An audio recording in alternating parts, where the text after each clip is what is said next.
Ever feel like you're stuck in the same place no matter how hard you try? You give it your all, yet somehow there is no forward momentum. A lot of us have been there. Why do we feel this way? One of the biggest factors that I have discovered is because we try actions that are supposed to carry us in one direction, yet we harbor thoughts, beliefs, worries that pull us in the opposite direction.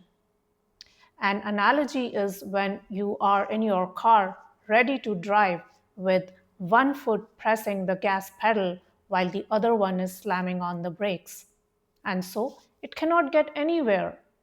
It is trying hard, yet the brakes are stopping it. Similarly, in life, on surface it may seem like we are doing everything right, but there are no positive outcomes. But the mistake that we make is we only pay attention to our actions and not to the opposite momentum that our negative thoughts may be creating. For example, someone is in a relationship and they do everything right. They are present with their partner, caring and sharing. But underneath, they harbor some insecurities. They feel they are not good enough and they have a fear that their partner may abandon them. So, this will cause them to behave in compensatory ways. They may become too available or they may become passive aggressive when their partner asks them for some space. And so, this will cause the relationship to go down a negative path.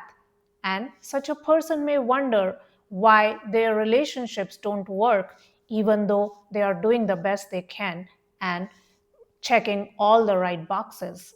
You may be trying to improve your health or develop some positive habits by disciplining yourself, but underneath, if you feel you are missing out, you are depriving yourself and having no fun, then it will cause you to stay stuck and unhappy, and over time, you will regress. And then you might wonder why, in spite of all that hard work and discipline, you are not able to make any changes. If you are in a career where you are doing your best, but underneath there are feelings of not being good enough, then you may not step up and keep playing small. And so you may be passed over for promotions and raises. And so you may be putting in a lot of effort in different areas of your life, yet not able to make any significant headway. Take a pause and reevaluate. Audit both the outer and the inner. And obviously, there could be changes needed on the outer as well. We never stop growing. But if you see a pattern where your actions are not leading to outcomes, then notice your thoughts. If you consistently doubt yourself, think of yourself as unworthy, undeserving, not good enough, then these will offset your positive actions. All our mental and physical energies need to be aligned in the same direction so that we can achieve growth. If you realize you are doing this, first, don't panic. Be relieved because now you're becoming conscious of this behavior. Only when you recognize what you're doing is not helping you, then you can change it. Now you're not fighting blind. Now you can understand why your actions are not leading to outcomes, and so you don't blame destiny or luck.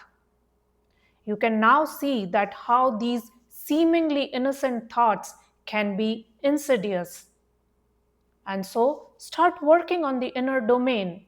It will take time and effort, but once you see it, you cannot unsee it. And so gradually start making changes on the inside. When you catch yourself in middle of these negative thoughts, slowly try to change them. Use positive thinking, affirmations, mantra. Whenever you sense an inner turmoil, become alert. For example, in your relationship, maybe your partner has not texted you back. And so, instead of launching into a negative inner dialogue and obsessing, try to change the line of your thought. Maybe they forgot, maybe they are busy, or try to distract yourself with something else. At first, the pull of the negative thoughts will be too strong because that is your default way of operating.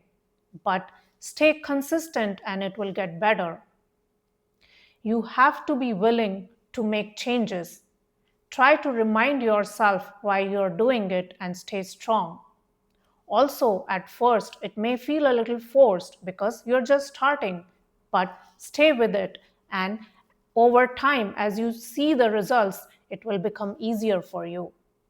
So later, you may find out that your partner did text, but instead of sending it to you, they sent it to a wrong contact. And so, you saved yourself all that negativity and misery. Use similar approach in other situations as well. I'm strong and capable and can achieve my health goals, career goals, etc. I am worthy and good enough.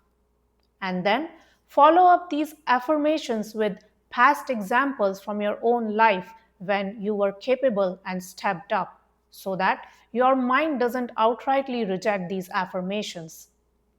What we tend to do is we focus on our mistakes more than our successes.